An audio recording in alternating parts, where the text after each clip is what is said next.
My name is Arthur Finch, and I spent my life making steel. For 35 years, my world was the roar of the blast furnace, the smell of hot metal, the weight of a sledgehammer in my hands. It was honest work, hard work, the kind of work that didn't require a lot of words. You just had to be strong, and that was a language I understood.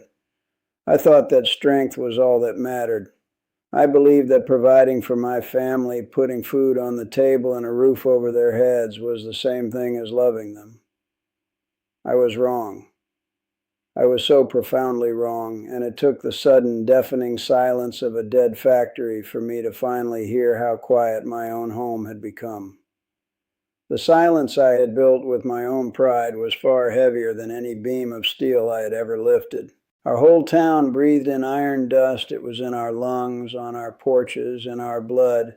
The mill wasn't just a job, it was our spine. It was who we were. Every man on my street clocked in at the same gate, our sons destined to follow. We were a brotherhood forged in fire, and we thought it would last forever. We thought we were invincible. Then one Tuesday in the fall of '79, the fire went out, just like that. They chained the gates, and the roar that had been the soundtrack of our lives was replaced by a silence so deep it felt like a grave. And every man, myself included, was handed a piece of paper, a little white envelope that held my entire future, my family's future. The secret I had guarded my entire adult life was about to be exposed by that single sheet of paper because I couldn't read a single word on it. I was 46 years old in 1979, and I thought I had the world figured out. My day started before the sun, with the taste of black coffee and the feel of stiff work boots in my hands. The walk to the mill was always the same. A line of men, shoulders hunched against the morning chill, our lunch pails swinging in rhythm. We didn't talk much, we didn't have to. The mill did the talking for us. Its roar was the first thing you heard when you woke up and the last thing you heard before sleep. It was a constant thrumming promise of a paycheck, of purpose. Inside, it was a beast of fire and noise. The air was thick with the smell of burning coke and hot steel, a smell I once thought was the scent of security. My hands were calloused, scarred from decades of labor. I was proud of those scars. They were my story, my proof that I was a provider, a man who did what needed to be done. That was my world, and I never once imagined it could just stop. The shift that Tuesday started like any other, but the air felt different, thinner. The usual rhythm was off, the clanging of machinery a little too sharp, a little too desperate. Whispers moved through the smoke and steam faster than any foreman. Rumors. By mid-morning, the line slowed, then it stopped. A silence rolled through the plant, a deep, unnatural quiet that made the hair on your arms stand up. It was a sound we'd never heard before, the sound of a heart stopping. We were told to gather by the main gate. No explanations, just a cold order. We stood there, 100 men in grease-stained clothes, looking at each other, looking for answers in faces that only held our own confusion. Then we saw them, the suits, men who had never felt the heat of a furnace in their lives, holding clipboards, and behind them a man with a heavy chain and a padlock. That's when the fear, cold and sharp as a shard of steel, finally cut through the disbelief. We weren't just being sent home for the day, we were being locked out of our own lives. They handed us the envelopes as we filed out one by one. I watched men I'd known my whole life, take their letter and just stare at it, as if the paper itself was an accusation. Some crumpled it in their fist. Others held it carefully like it was a death notice. When my turn came, the envelope felt impossibly heavy in my hand.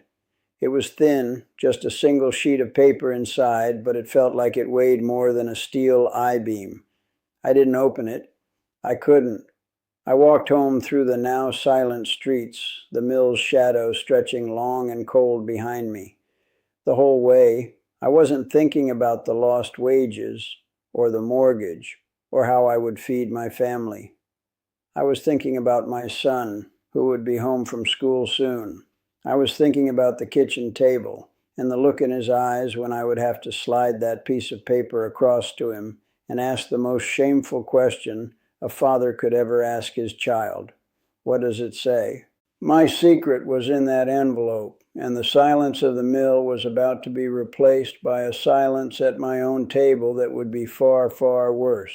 My wife, Sarah, was in the kitchen when I got home. The house smelled of beef stew, a smell that always meant safety, the end of a hard day's work. But that afternoon, it just made me sick. I sat down at the kitchen table, the one with the worn spot where I always put my elbows, and I just stared at that white envelope. It was a flimsy thing, but it felt like a slab of concrete in my hands. I could hear the clock ticking on the wall, each second a hammer blow against the silence. I could hear my son, David, coming up the porch steps, whistling some tune from the radio. He was 14 then, full of that easy confidence that youth gives you, and all I could think was that in a few moments the man he thought was the strongest in the world was about to crumble right in front of him. I had spent my life building a fortress of strength around myself, and I was about to ask my own boy to read me the eviction notice. He walked in all smiles, and then he saw my face. The smile didn't just fade, it was erased. He knew something was terribly wrong. Kids have a way of sensing a crack in the foundation long before it shows. I tried to speak, but the words were just gone. They were caught behind this hard, dry knot of pride in my throat. My hands were shaking, these big calloused hands that could bend iron, and they were shaking holding a piece of paper. I took a breath and slid the envelope across the table. It made a soft hissing sound on the vinyl. He looked at me, his eyes full of questions I couldn't answer, and then I finally whispered it, the most shameful sentence of my life. David, what does it say? The look he gave me wasn't anger, it wasn't disappointment, it was worse. It was a look of careful, quiet understanding, the look of a boy who suddenly realized he had to be the man of the house. He opened it, and his young voice read those cold, printed words. Termination of employment, departmental consolidation, effective immediately. He read it so clearly, so matter-of-factly, as if he were trying to protect me from the meaning behind the sounds. When he finished, he folded the letter with perfect precision, slid it back into the envelope, and pushed it gently back to my side of the table. He didn't say, "It's okay, Dad." He didn't say anything. He just stood up, went to his room, and closed the door. It wasn't a slam. It was a soft, final click. That click was the sound of the world changing. It was the sound of a wall going up between us, a wall I had built with my own silence, my own stubborn pride. The mill had only taken my job. In that moment at that table, I had given away my son. I learned then that the heaviest silence isn't in a dead factory. It's in a home where a father can't look his child in the eye. For 40 years, I've replayed that moment at the kitchen table. The real poison wasn't in the words on that letter. It was in the silence that followed. It was in the way my son's shoulders straightened, as if he were putting on a uniform that was too big for him. In that instant, our roles reversed. He became the protector, and I became the one who needed protecting. The guilt of that. It's a different kind of heavy. It's not the good tired you feel after a day's work. It's a cold, dead weight in your soul. I had spent his entire life trying to be a giant in his eyes, a man who could fix anything, lift anything. And with one whispered question, "What does it say?" I showed him I was just a man hiding in a giant's shadow. I didn't just lose a job that day. I lost the right to be his hero. And that is a loss from which you never, ever recover. It just sits with you, a quiet reminder of your greatest failure. That failure wasn't illiteracy. My real sickness was pride. I wrapped it around myself like a winter coat, thinking it kept me warm, thinking it made me look strong. But it was a straitjacket. It kept me from holding my wife when she cried over small things that were really big things. It kept me from telling my kids I was proud of them, because I thought a roof over their heads said it for me. The mill taught us that a man doesn't complain. He doesn't explain. He just endures. So I endured everything in silence, including my own love for my family. I thought I was building a life for them, but I was really just building walls. Walls they couldn't see over, and walls I didn't know how to take down. I confused being a provider with being a father, with being a husband. I gave them my hands, but I never once gave them my heart. And now, all these years later, I live inside the fortress I built. The silence is my constant companion. When my children call, I can hear that same wall in their voices. They keep things light, simple. They talk about their jobs, their vacations, their lives that are a world away from the one I knew. They learn my lesson too well. They learn that you don't talk about the things that hurt. You don't show weakness. And my deepest fear, the one that keeps me awake when the house is too quiet, is that they see me as a monument to a past they've escaped, not as their father. They don't know the man who sat in the back of a library, tracing letters with a calloused finger, his lips moving silently just to reclaim a piece of himself. I am terrified that I will leave this world and my own children will have never truly met me. It's strange what brings it all back. Not the big things, not an anniversary of the closing or some story on the news. It's the small silences. My daughter called yesterday from her office with the big glass windows that overlook a city I've never seen. She's a vice president of something I can't pronounce. She talks fast about deadlines and meetings and a corporate retreat to find balance. We talk for 10 minutes, but we don't really say a thing. She asks if I'm okay, and I say I'm fine. I ask if she's okay, and she says she's just busy. It's a script we both know by heart. Then she has to go, and the line goes dead. That's when the memory hits me. The silence on the phone after she hangs up. It's the exact same hollow feeling as the silence that filled the room after David closed his bedroom door all those years ago. It's a polite, modern silence, but it's just as heavy and it feels just as final. Back then, our problems had names and faces. Foreclosure notices, empty pantries, the quiet shame of standing in the unemployment line next to men you used to share a shift with. But we faced it together, even if we never spoke about it. There was a language in the silence then. A neighbor would leave a bag of potatoes on your porch. No note. You just knew. Another man would show up with his tools to help you fix the car you couldn't afford to take to a mechanic. Now, my kids talk about things I don't have the words for. They're not hungry. They're unfulfilled. They're not broke. They're stagnating. They have all these words for their sadness, but the words just seem to build higher walls.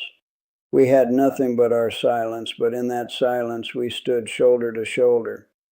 They have 1,000 ways to talk to each other, and from what I can see, they've never felt more alone. And that's the part that keeps me up at night, the part that's harder to admit than any secret I ever kept.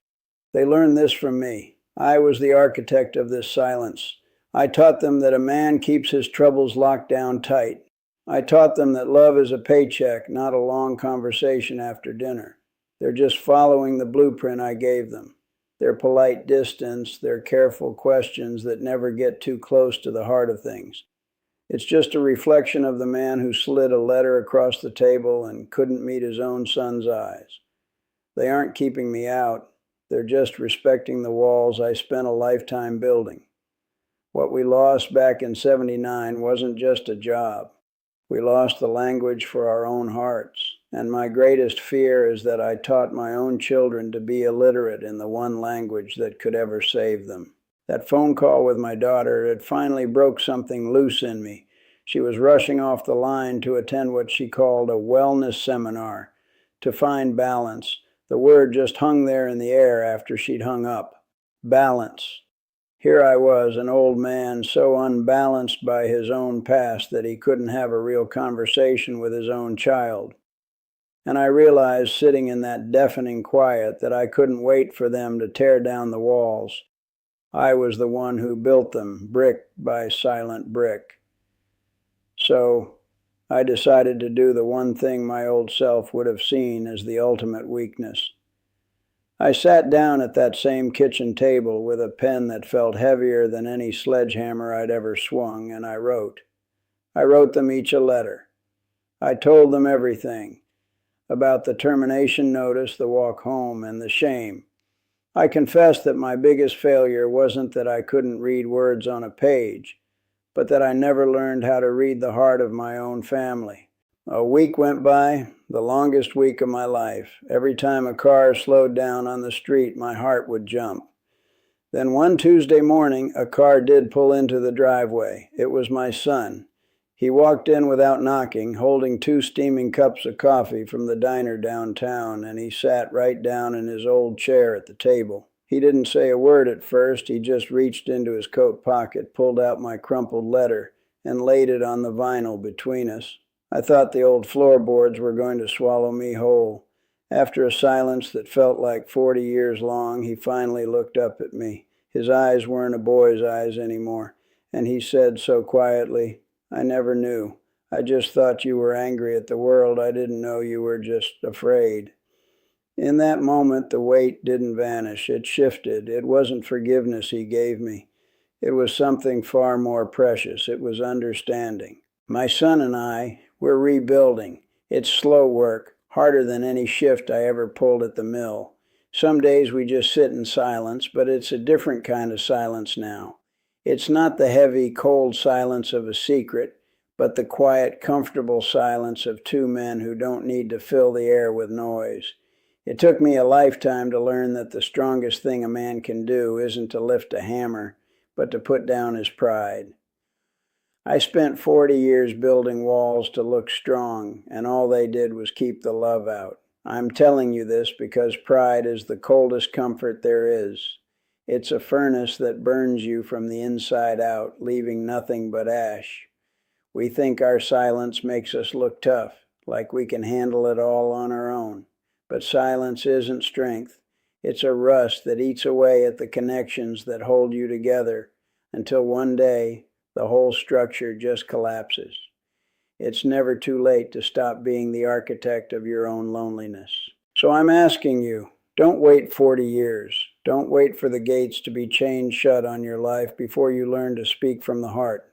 Think of that one person right now, the one whose name just popped into your head, the one where the silence has gotten too loud, too heavy. You don't have to explain everything. You don't have to win an argument or prove you were right. Just open the door a crack. Pick up your phone and send a simple message. I was thinking about you.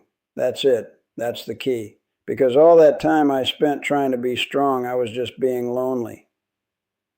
Vulnerability isn't weakness. It's the only language that can heal a wound you've been carrying for too long.